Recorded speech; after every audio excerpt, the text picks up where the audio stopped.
नमस्कार मंडळी, श्री स्वामी समर्थ. मी कोमल. स्वागत आहे तुमचं माझ्या छोट्या ब्लॉगमध्ये.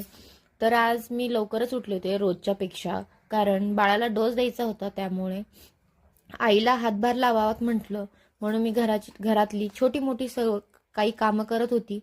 झाडू वगैरे मारत होती आणि हे बेडशीट वगैरे नीट केलं. नंतर ही खेळणी ही राजवीरने अशीच टाकली होती सगळ्या घरामध्ये, आणि त्यासाठी आम्ही ही बकेटच केलेलं आहे. तर ती ठेवून घेतली एका ठिकाणी. नंतर झाडू वगैरे मारला.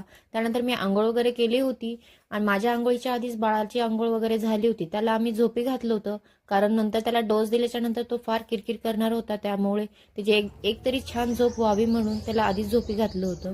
नंतर मला वेळ होता म्हणून मी हे बास्केट वगैरे आवरून घेतलं. नंतर आम्ही दोघी जणी डोस देण्यासाठी गेलो. तिथून डोस देण्याच्या आधीच आम्ही बर्फ करण्यासाठी ठेवला होता. नंतर तिथून आल्यावर बर्फ मी त्याला छान शेकून घेतलं, कारण की डोस फार जड असतो, त्यामुळे त्याला खूप त्रास होत होता. नंतर त्याची गाठ बनू नये म्हणून हे बर्फनी शेकतच पाहिजे. नंतर आम्हाला तिथे एक औषध रेफर केलं होतं, आणि घरी आल्याच्या नंतर आम्ही त्याला ते औषध वगैरे दिलं आणि छान नंतर झोपी घातलं. तो इतका रडत होता की बस.